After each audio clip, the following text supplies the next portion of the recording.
Tu es mon Dieu, mon abri, ma joie. Tout est possible quand tu es là. Tout est possible, Jésus, avec toi. Je marche dans ta lumière qui s'illumine en moi. Chaque jour avec toi, je crois.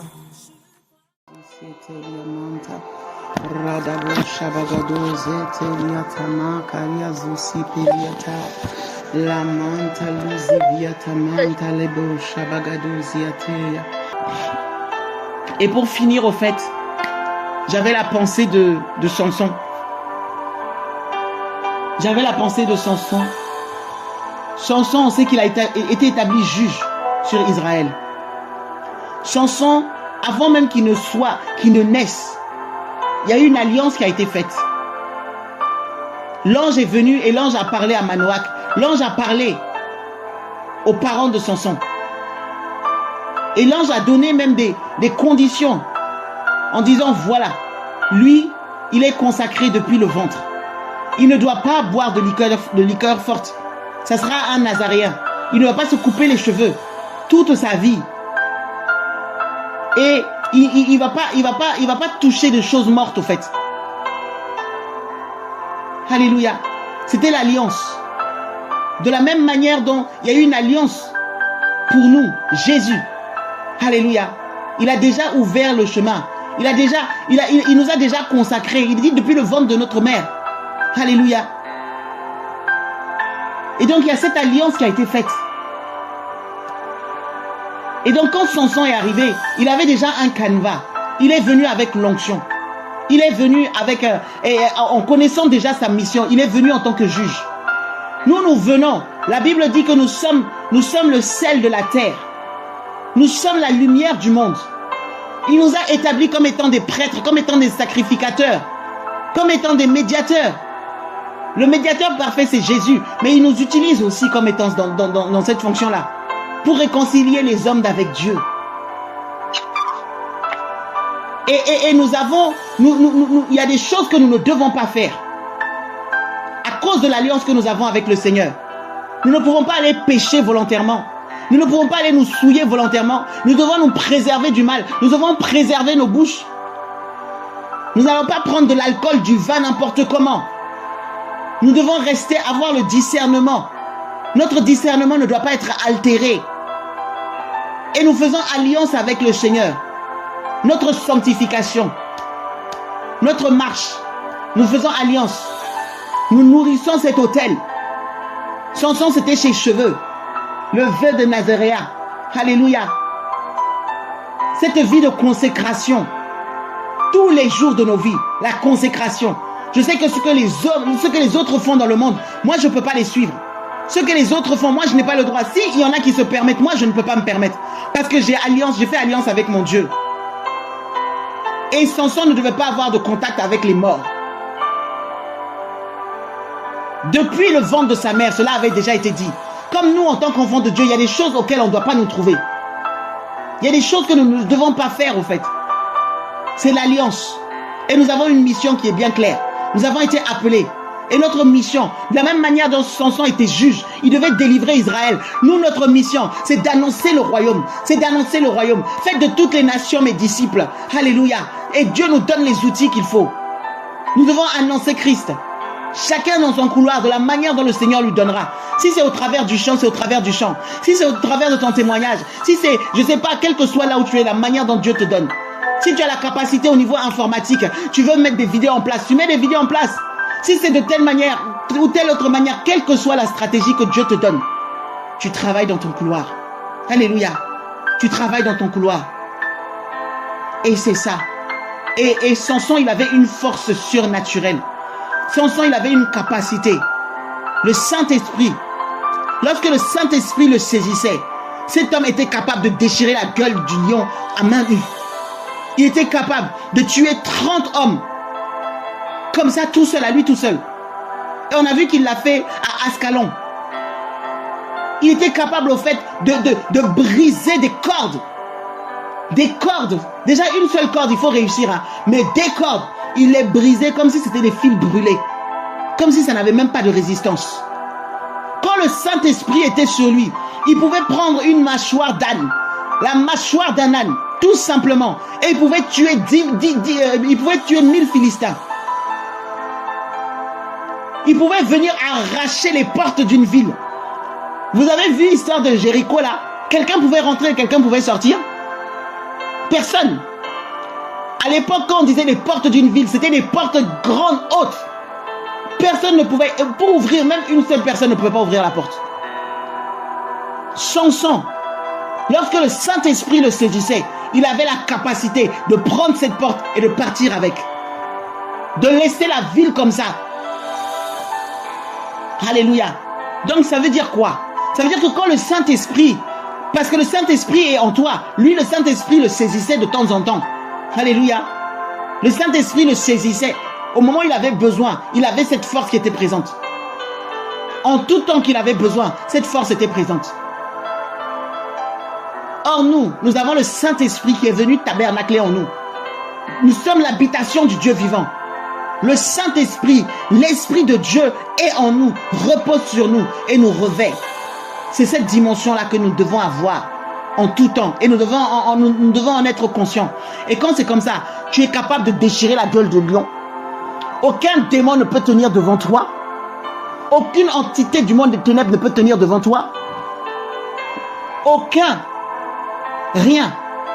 À main nue, tu es capable de déchirer leur gueule. Tu es capable de mettre fin à leur rage. Dans ta vie, dans ta famille, tout autour de toi. Tout ce qu'ils font contre toi. Les hommes peuvent se présenter. Tu ne les crains pas.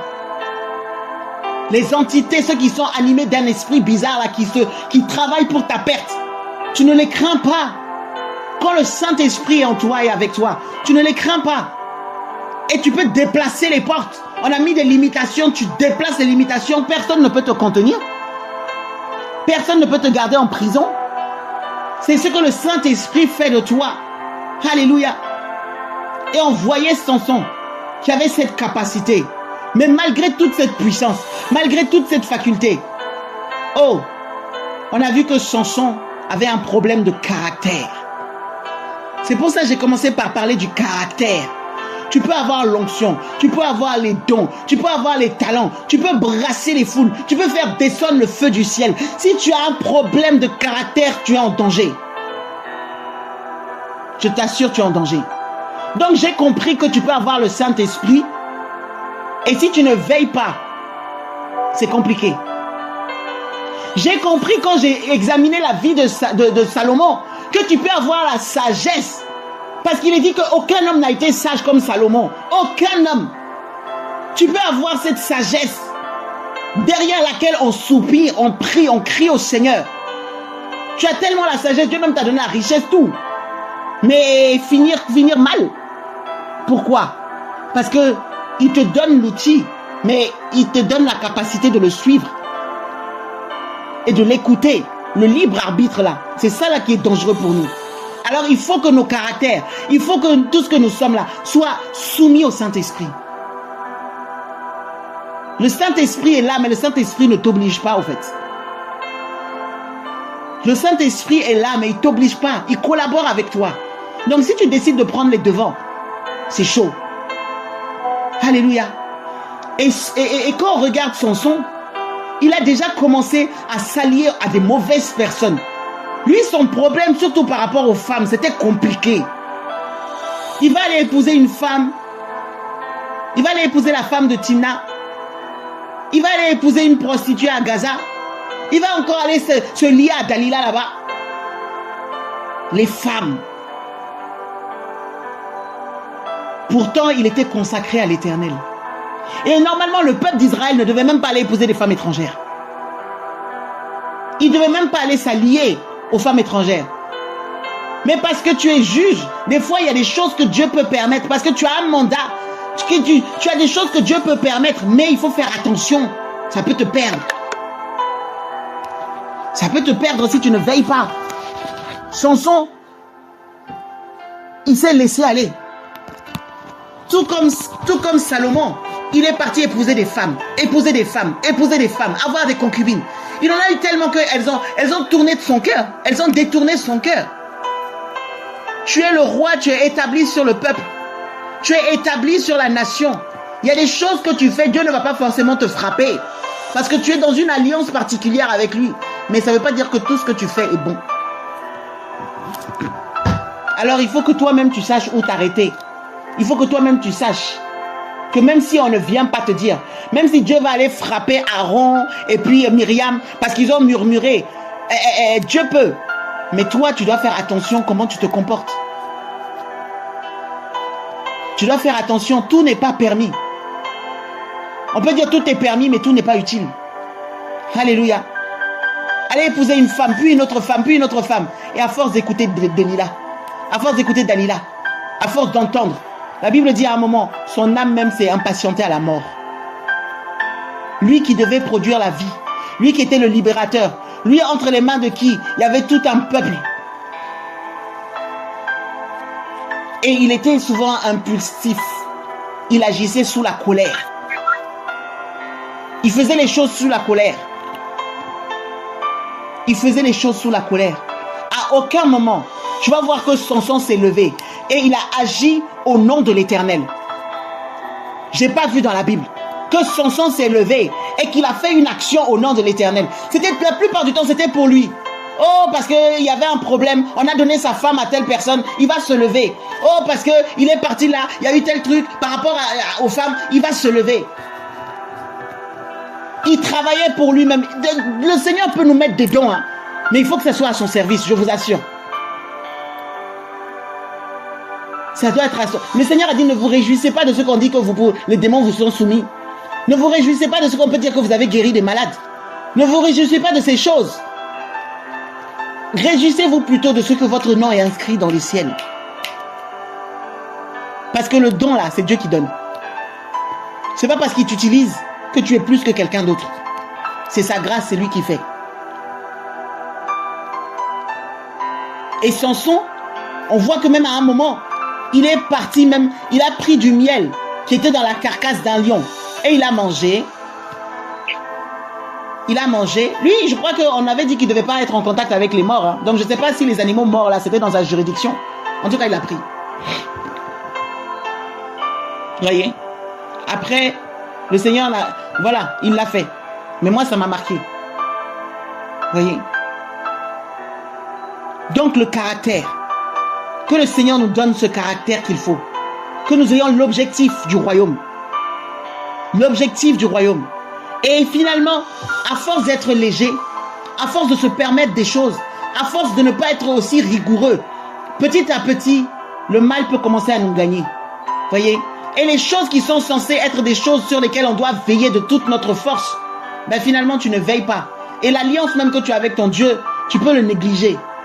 Tu as négligé ta vie de prière, tu as négligé l'intimité, tu as négligé les promesses que tu as faites à Dieu, tu vas négliger au fait les choses que Dieu t'a mis à cœur, tu vas les laisser pour après, peut-être plus tard, on va voir, mais bon, si je fais plus tard ou si je fais pas maintenant, c'est pas grave.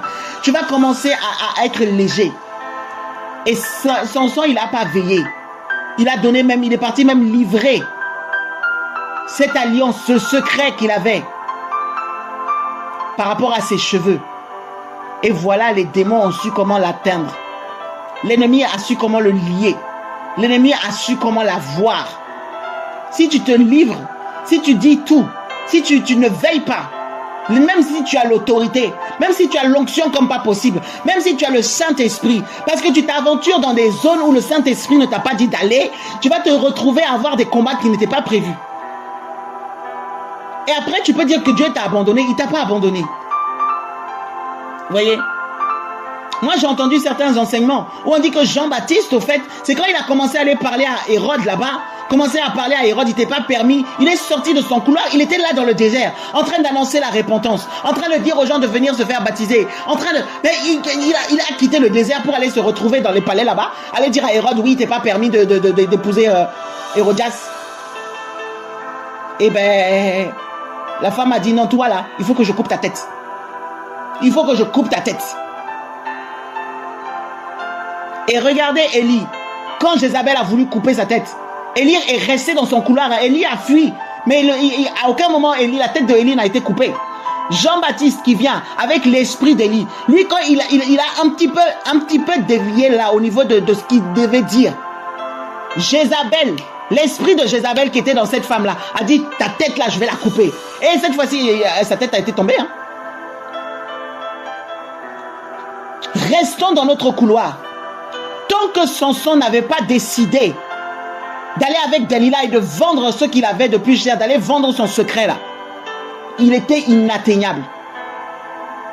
Si Salomon n'était pas livré à autant de femmes là qui vont compromettre son cœur, il serait resté comme il était.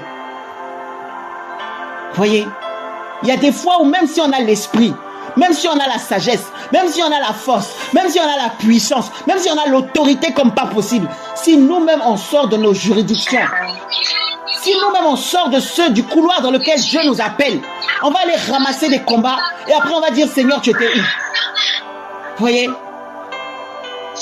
David, comment il s'est retrouvé avec Bathsheba?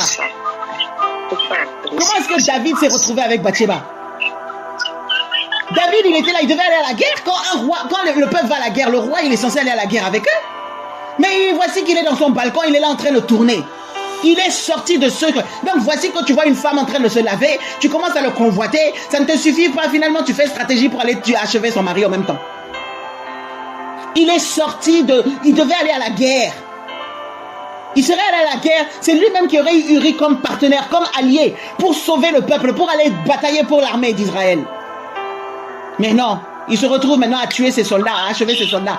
Quand tu ne veilles pas, tu peux poser des actes qui sont très compliqués. Mais parce que tu es roi et que tu as alliance avec Dieu, le Seigneur ne va pas forcément te frapper tout de suite comme il va frapper n'importe qui. Mais tu vas payer les conséquences de tes actes. Samson n'est pas mort, hein, mais on l'a attrapé, on l'a lié et on lui a crevé les yeux. Il a perdu la vision. Il a perdu la vision. On lui a crevé les yeux. Un homme qui n'a plus la vision, il va faire comment? Quand tu es aveugle, tes actions, pour aller attaquer un Philistin, pour aller attaquer, pour déchirer la gueule du lion, pour tout ça, tu as besoin de tes yeux. Tu peux avoir la force. La force sans tes yeux, elle te sert à quoi? Tu vas batailler dans l'air, mais tu ne peux pas atteindre la cible. La chose qui était précieuse là, qui lui permettait de se déplacer, la boussole, la lampe, la lumière, on l'a mis dans les ténèbres. Il voyait plus. On lui a crevé les yeux. Mais comme Dieu, c'est un Dieu d'alliance, ses cheveux ont repoussé. Même s'il était en prison et qu'il s'était retrouvé à être esclave, Dieu s'est souvenu de lui, ses cheveux ont poussé. Et sa force est revenue. On voit la grâce de Dieu. C'est-à-dire que même si on fait des erreurs, la grâce est toujours là. Même si parfois on pose des actes qu'on ne doit pas, la grâce est toujours là. Mais on assume les conséquences de nos erreurs. Alléluia. Donc vraiment, demandons au Seigneur de nous donner le caractère. Et que notre caractère soit soumis au Saint-Esprit. Demandons au Seigneur de nous donner cette capacité d'être toujours à son écoute. On veut bouleverser le monde pour Jésus, mais qu'il soit le centre, qu'il soit l'orchestre, que le Saint-Esprit soit toujours le conducteur et que nous puissions nous incliner pour qu'il fasse ce qu'il a décidé de faire en tout temps et en toutes circonstances, et on sera efficace. Au nom puissant de Jésus. Amen, amen et amen. Donc c'est vraiment la pensée que j'avais, et restons toujours dans cette attitude de prière, parce que moi je sais que le Seigneur va faire de grandes choses. Je sais que les promesses, même hier quand papa Emmanuel était en train de parler, il dit que le Seigneur lui a montré les choses qui vont arriver en 2026, comment Dieu va se glorifier, mais le Seigneur lui a dit de ne pas parler, parce qu'on n'est pas encore prêt au fait. Parce que si Dieu impose le silence, c'est qu'il y a des choses encore qui doivent s'aligner. Voyez? Alors demandons au Seigneur de nous aider à être prêts au niveau de la consécration, au niveau de la prière, au niveau du caractère, au niveau de tous les domaines de nos vies, au fait, tout ce qui doit être aligné. Et là, quand le Seigneur va donner, on ira très loin et on sera très efficace. Mais s'il donne, on ne peut pas donner des choses saintes à des personnes qui ne sont pas prêtes. C'est trop compliqué, c'est trop dangereux. C'est comme une arme. Si tu donnes une arme à un enfant, il va se faire mal.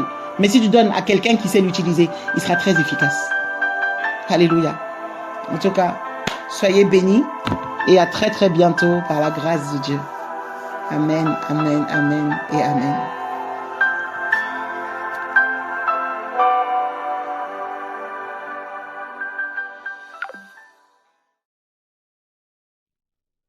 N'hésitez pas à liker, à partager la chaîne et à vous abonner. Soyez bénis.